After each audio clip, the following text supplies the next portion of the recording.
Hello friend, welcome to my YouTube channel. Once again, I have come with a very essential things about UPSC 2022 का जो आज prelims का exam हुआ, उसका exam में जो आए प्रश्न पूरे टोटल 100 प्रश्न आए थे। उन सब क्वेश्चन का नहीं बल्कि जितने भी साइंस और इन्वायरमेंटल से जो क्वेश्चन आए थे जिनका आंसर बहुत टफ होता है किसी को बताना, वो मैं लेकर आया हूँ। उसका सॉल्यूशन, उसका एक्सप्लेनेशन मैं लेकर आया हूँ।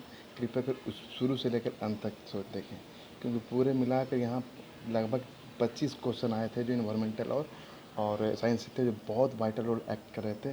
तो उसी का मैं आंसर लेकर आया हूँ, जो मोस्ट ऑफ यूट्यूब चैनल पे उपलब्ध नहीं है। फिर भी मैं इसे लाया क्योंकि आज इसका अपेयर मैं भी हुआ था और मेरा ये पार्ट थोड़ा सा ज़्यादा अच्छा है, तो मैं अपने टीचर से भी डिस्कस करने के बाद ये आंसर लाया हूँ। ठीक है, तो चलते हैं बिना देर किए हुए सेवन्थ क्वेश्चन। यानी ये जो है वो पेपर सी कोड वाले का है, जो 7वां नंबर पर पहला जो साइंस क्वेश्चन टकराया था।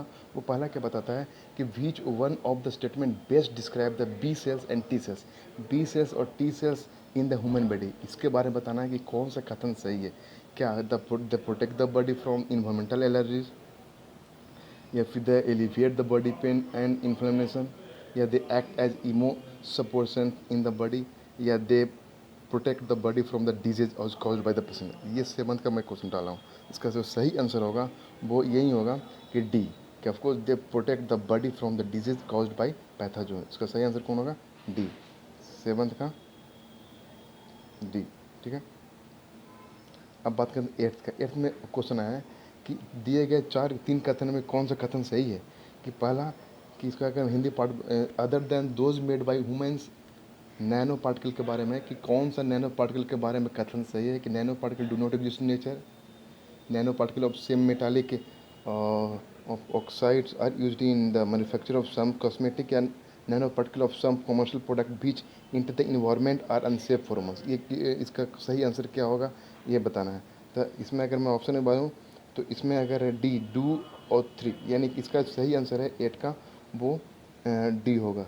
यानी कि कौन सही होगा? डी में क्या है? 2 और 3, कि नैनो पार्टिकल है जो सम मेटालिक ऑक्साइड्स होते हैं जो यूज होते हैं मैन्युफैक्चर ऑफ सम कॉस्मेटिक में of course, and nano particle some commercial product भी यूज करते हैं environment are unsafe for women. ठीक है, अब बात करते हैं 9th में कौन सा क्वेश्चन आया था? डीएनए बार कोडिंग। ये थोड़ा नया कॉन्सेप्ट और थोड़ा सा न्यू मॉडर्न टेक्नोलॉजी का है कि डीएनए बार कोडिंग क्या होती है, कौन से ये टूल किस तरह के होते हैं, क्या करते हैं। ये प्लांट और पहला ऑप्शन था कि क्या ये प्लांट और एनिमल्स की एज बताने में होते हैं, या ये एक समान पौधे या एक समान एनिमल के बीच में अंतर पैदा करने के लिए होते हैं, या अनडिजायरेबल एनिमल और प्लांट मटेरियल को फूडिंग करने के लिए यूज होता है, प्रोसेस करने के लिए यूज होता है।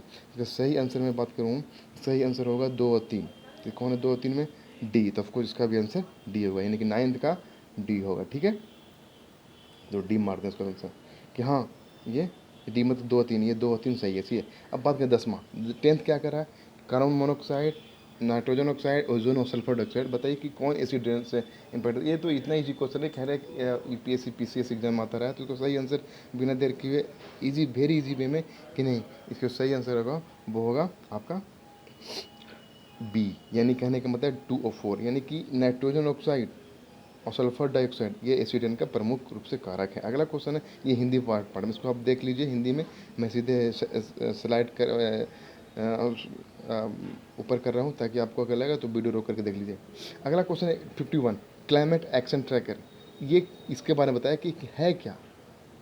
बीच मॉनिटर्स द, जो मॉनिटर करता है क्या, जो मेरे कहते हैं reduction places of different countries, ये क्या है उसको पता है क्या? ये database created by coalition of research organization द्वारा है, या फिर बिंग्स of international panel of climate change है, ये committee under United Nation framework के अंदर आता है, ये agency promoted and financed by United Nation environment programme. तो ये नया मतलब कि एक ऑर्गेनाइजेशन के बारे में बोला है, क्लाइमेट एक्शन ट्रैकर। दोस्तों एक बात याद रखिए, क्योंकि ये पेंडेमिक काम चल रहा है, पूरी दुनिया है जो पेंडेमिक और क्लाइमेट पे इतना फोकस है कि क्लाइमेट पे कोई भी क्वेश्चन है आप उसको रट जाइए। ठीक है, तो ये जो क्वेश्चन 51 को वही है, तो 51 का अगर सही आंसर बोलूँ तो नहीं, ये है जो डाटा बेस क्रिएटेड करता है by coalition of research organization. ठीक है, इसका सही आंसर होगा 51 का ये। अगर ये फिर 5 पॉइंट दिया है, बताइए 5 पॉइंट में कौन सही है। तो 5th है, the climate group is an international non profit organisation.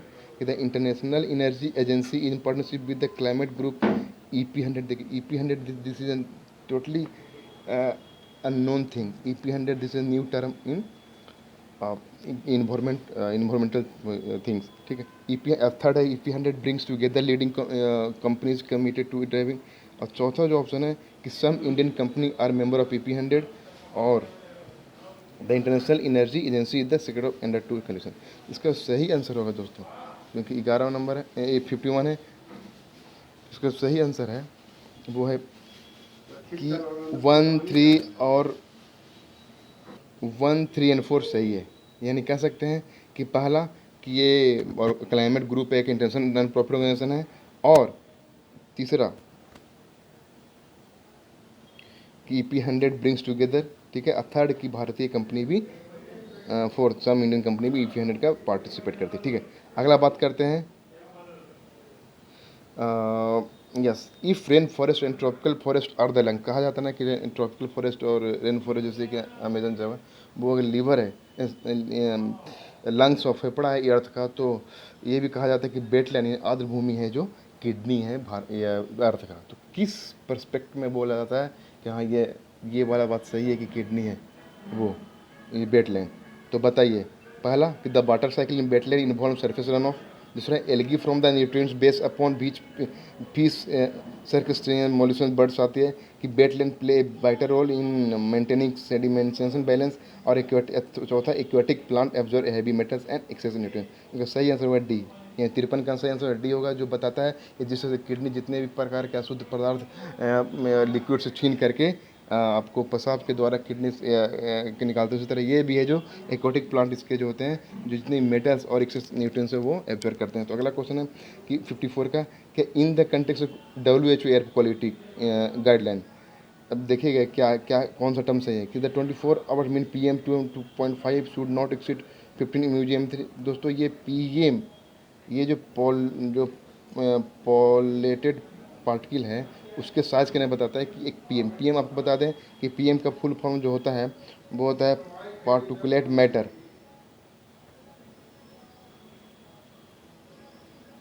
कहने का मतलब है कि PM के द्वारा पार्टिकुलेट मैटर एक तरह का टर्म है, यूनिट है, जिसके थ्रू हम पता करते हैं कि कौन सा पार्टिकल कितने पॉल्यूटेड है, उसका साइज़ कितना है, कौन सा जितना ज़्यादा PM रहेगा वो उतनी पॉल्यूटेड होगी। तो अगर यहाँ पर अगर किसी ने ये लिखा हुआ है कि 2.5 PM है, इसका मतलब क्या है कि ये जो पार्टिकल का जो साइज़ है वो पार्टिकुलेट मैटर है, वो प्रदूषण का जो कारक है वो 2.5 यानी कि 2.5 नैनोमीटर का उस पार्टिकल का डायमीटर है। और 1 नैनोमीटर का मतलब होता है 10⁻⁻⁹ यानी इतना छोटा पार्टिकल है जो पॉल्यूटेड है, पॉल्यूट के लिए फैक्टर है, वो उसके बताता है। तो उसी रिगार्डिंग है PM के बारे में। तो कौन सा चीज़ सही है? तो इसका सही जो आंसर है मैं बात करूँ तो ये इसका सही आंसर हो जाएगा आपका 1 and 4 ओनली, कि हाँ ये 24 आवर मीन PM 2.5 है जो 15 mg से MQ से ज़्यादा नहीं होना चाहिए। और excessive ozone in their air can trigger asthma के लिए बहुत ज़्यादा खतरनाक होता है ओजोन का बढ़ना, ठीक है। अब बात करते हैं अगला कि गुच्ची नाम का एक शब्द आया होगा आजकल, बहुत इन्वायरमेंटल में पाया जा रहा है कि गुच्ची है क्या? GUCCH है, गुच्ची क्या है? तो ये फंगस है कि इन सम हिमालय फॉरेस्ट में होता है या नॉर्थ ईस्टर्न इंडिया में हिमालय फुटेज में पाया जाता है। दोस्तों आपको गुच्ची आपको नया शब्द मैं एक बता दूंगा, मेरे पास फिगर है कि गुच्ची शब्द का, वो है ये देखिए गुच्ची शब्द। गुच्ची शब्द एक गुच्ची क्या एक तरह फंगस है जो अमूमन जो मशरूम में पाए जाते हैं, जो बहुत फ़ायदेमंद होते हैं ह्यूमन बॉडी के लिए। इसमें पोटेशियम, आपको कैल्शियम, विटामिन का भरपूर मात्रा में होता है। तो एक तरह का फंगस है जो अमूमन जंगलों में पाया जाता है। तो इस तरह गुच्ची होते हैं, हम देख सकते हैं गूगल में जाके इमेज में। तो इस तरह कॉन्सेप्ट है, ठीक है। मैं शेयर के थ्रू दर्शा दिया हूँ, लेकिन इस गुच्ची के बारे में आपने पढ़ा भी होगा, ठीक है। तो इसका सही जो आंसर होगा वो उसका सही जो आंसर होगा वो सही आंसर होगा C, यानी कि 1 and 2, ठीक है। तो 55 का हो गया C। अब बात करते हैं ये with difference of polythene terephthalate the use of which is so bad speed our daily. क्यों? बट हमारे लाइफ में डेली लाइफ में ये जो पॉलीथीन इतना ज़्यादा यूज हो रहा है, क्यों? उसके बारे में बताएं क्या क्या कौन सही है। इसका 56 का अगर डिस्कशन करेंगे तो सब सही जो आंसर होगा 56 का वो हो जाएगा आपको D, कि हाँ 2 and 3 फैक्टर जो मायने कर रखता है, ठीक है। कौन है 56 का? D। क्या हुआ भाई डी में मतलब 2 और 3, यानी कि यस ये जो पॉलिथीन है content made of use to store an alcoholic beverage and बोतल made of it can be recycle into other product. ठीक है, ये दोनों सही है। अगला क्वेश्चन 57 में कि कौन बर्ड नहीं है golden mahseer, Indian nightjar, spoonbill, white liver. इसकी हिंदी में अगर बात करें तो देखिए हिंदी में आपको बता देता हूँ। 57 यस, इसका जो हिंदी में बात करें तो वो हो जाएगा आपको गोल्डन महासीर, इंडियन नाइटेजर। कौन उसका सही आंसर होगा? तो 57 का सही जो आंसर होगा वो होगा एक गोल्डन महासीर पक्षी नहीं है। अच्छा, इस 57 हिंदी में मैं बात करूँ, थोड़ा हिंदी में बता दूँ। 58 क्वेश्चन, कौन से नाइट्रोजन यौगीकरण है? कौन सा नाइट्रोजन यौगीकरण है? कौन कौन है जो नाइट्रोजन यौगीकरण में सपोर्ट करता है? तो आपको बताना है कि अल्फाल्फा, चौलाई, एमएच, चना, चिकपी, या तिपतिया घास, क्लोवर, कुल्फा, प्रसन्न, पालक। आपको बताना है। तो सही जो आंसर होगा वो हो जाए ए, यानी कि 134 अल्फाल्फा, चना और तिपतिया घास। ये है जो नाइट्रोजन यौगीकरण में सहायक होते हैं। कैसे नाइट्रोजन को यौगीकरण करते हैं। ठीक है, 59 का जो आंसर सही होगा, कौन है जो बायोरॉक टेक्नोलॉजी। बायोरॉक टेक्नोलॉजी क्या है दोस्तों कि समुद्र में जो जितने भी आपके पास आप जानते होंगे कि जितने मिनरल्स होते हैं उन सबों को कलेक्ट कर दिया जाता है एक विधि के द्वारा, और उन सबों को एक समुद्र के तट तट पे लाया जाता है, और वहाँ पर जितने तरह के आपको फ्लोरा और फेमना है उस सबको वहाँ पर शो किया जाता है। तो प्रवाल भित्तियों को बताया जाता है, बचाया जाता है। तो अब इसमें 59 का आंसर कौन सही होगा? तो क्या होता है? तो 59 को सही आंसर होगा वो है क्षतिग्रस्त प्रवाल भित्तियों को बहाली, यानी जो क्षतिग्रस्त हो गए हैं उसको एक विधि के द्वारा फिर से तट पे ला के करते हैं। ठीक है, अब नेक्स्ट क्वेश्चन 60 का मियावाकी पद्धति क्या है? दोस्तों आपको मियावाकी पद्धति क्या है? एक तरह के चौकोर यानी स्क्वायर रूप से पेड़ों को सिलसिलेवार ढंग से रोपने की प्रक्रिया, ताकि एक गार्डन, एक तरह के पार्क बनाए जाने के लिए। तो है क्या ये आखिर? तो इसका सही आंसर 60 का सही आंसर होगा वो है सी, कि शहरी क्षेत्रों में लघु वनों का सृजन। कैसे बड़े क्षेत्रों में, शहरी क्षेत्रों में कम जमीन पे एक बढ़िया सा पार्क बनाने की विधि। तो आप देखे होंगे, अगर मैं इसको आपको दिखाता हूँ, देखिए इस तरह के सजाया जाता है एक चौकोर, एक सही रूप से। ये देखिए आपको, ये देखिए आपको, अगर मैं इसको इमेज में ले जाऊँ आपको, आपको चित्र की तरह समझाना चाहता हूँ। देखिए इस तरह के पार्क बनाया जाता है एक सही अंतराल पे पौधे को रोप करके। ठीक है, अब बात करते हैं। अब अब बताना, आरोग्य सेतु कोविन डिजी लॉकर दीक्षा। ये बताइए, ये ओपन सोर्स डिजिटल प्लेटफॉर्म बनाएंगे। कौन कौन है जो ओपन सोर्स है, हर कोई जाके रजिस्टर करके ये अपना रजिस्टर कर सकता है? तो इसके बारे में इसका सही आंसर 61 का बहुत ईजी है, बहुत फेमस टर्म है, तो हर कोई सही करके आया होगा। इसका सही होगा कि सभी के सभी हैं, दीक्षा और डिजी लॉकर है, कोविन आरोग्य सेतु सही, सभी ओपन सोर्स है, हर किसी को पैसा नहीं लगता है। आप रजिस्टर करके अपना डोज लगा सकते हैं। ठीक है, अगला क्वेश्चन है वेब 3.0 ये है क्या? तो इसका सही जो आंसर है 62 का वो सही आंसर होगा कि कौन सा टर्म सही है? तो इसका सही आंसर होगा कि 1 2 3 ऑल, कि वेब 3.0 टेक्नोलॉजी से व्यक्ति अपने स्वयं के आंकड़ों का नियंत्रण कर सकते हैं। वेब 3.0 संसाधन में ब्लॉकचेन आधारित सामाजिक नेटवर्क, जिसे आप आर्टिफिशियल इंटेलिजेंस जानते होंगे, उसी का ही है ये वेब 3.0। ठीक है, अब बात करते हैं अगला कि सॉफ्टवेयर सेवा के रूप में कौन सा सही है? सॉफ्टवेयर सेवा यानी सॉफ्टवेयर एज ए सर्विसेज, यानी SAAS, कौन कौन सी चीज़ सही है? इसका सही आंसर 63 का सही आंसर होगा वो डी होगा। ये सही आंसर होगा कि 1 2 3 सब के सब SAAS भी एक प्रकार के सॉफ्टवेयर एज ए सर्विसेज के संदर्भ में सब तीन के तीन सही है। इसका इंग्लिश पार्ट थोड़ा चल जाए क्योंकि ये बहुत अलग तरह से लिखा हुआ है, क्योंकि साइंस पार्ट होता है इंग्लिश के बिना समझ में आता नहीं है। तो देखिए यस, हाँ 63 ना, हाँ थोड़ा सा दूर को जाइए। अगला question 64, beach of the following statement best reflect the idea behind fractional orbital bombardment system. इसका सही आंसर क्या होगा 64 का? उसका होगा आंसर सही होगा कि सी, कि एक प्रकार मिसाइल है, missile is put into a stable orbit around the earth and D orbits over A target on earth. ठीक है, इस सिचुएशन को बोलते हैं हम, इस टेक्नोलॉजी को बोलते हैं फ्रैक्शनल ऑर्बिटल बॉम्बार्ड सिस्टम। ठीक है, अगला क्वेश्चन है 65 बी। इसका which of the flowing is context in the which of the term qubit. Qubit आजकल बहुत चर्चा में क्या है? एक्चुअली दोस्तों क्यूबिट एक क्वांटम कंप्यूटिंग में एक टर्म आता है। ठीक है, तो 65 का होगा बी। अगला क्वेश्चन है कुछ निम्नलिखित जो है उसको कंसिडर कीजिए कौन सा सही है। Close circuit television, radio frequency identification और WLAN, ये क्या शॉर्ट रेंज में कौन कौन से हैं?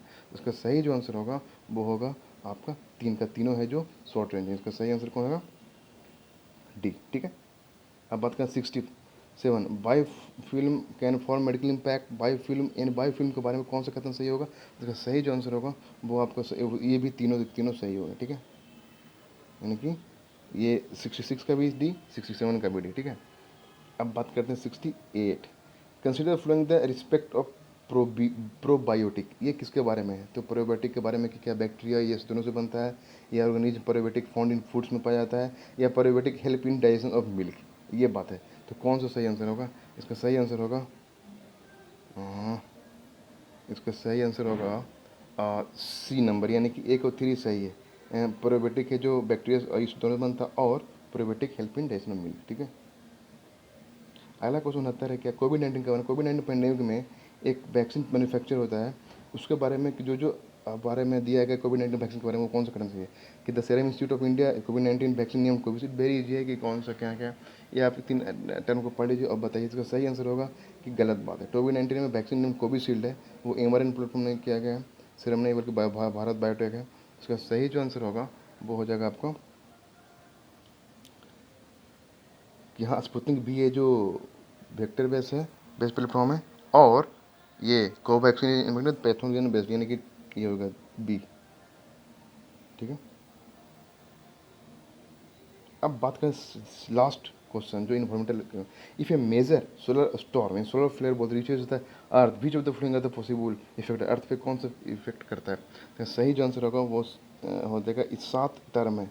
ये क्वेश्चन मेरा गलत हो गया दोस्तों, तो इसका सही जो आंसर है वो हो जाएगा, मैंने मारा था बी, लेकिन सही आंसर है इसका 1 3 4 6 7 ओनली, यानी कि पहला 3 और 4 6। देखिए, पहला GPS navigation system could fail, ये हो अगर ये चीज़ होता है तो, और ये भी हो सकता है पावर ग्रिड से कुड बिगिन में, ये भी हो सकता है इंटेंस ऑकर बिल में earth and forest fire it can be done, और ये भी शॉर्ट वेव, ठीक है। तो ये इसका सही जो आंसर होगा 20 का, वो हो जाएगा सी, ठीक है। तो दोस्तों ये जितने भी मैं भी लाया हूँ वो सब के सब मैं कलेक्ट किया हूँ, मैंने भी दोस्तों के साथ और टीचर के साथ, और थोड़ा गूगल चेक किया, तो उसमें मेरा एक क्वेश्चन गलत निकला इन्वायरमेंटल साइंस में। तो ये पार्ट थोड़ा अच्छा है, तो मैंने आपके साथ शेयर कर दिया। आप जाकर मिलाइए, अपने दोस्तों के साथ शेयर कीजिए, अच्छा लगा तो प्लीज़ लाइक शेयर सब्सक्राइब कीजिए दोस्तों। I will come with again very important thing. Thank you very much.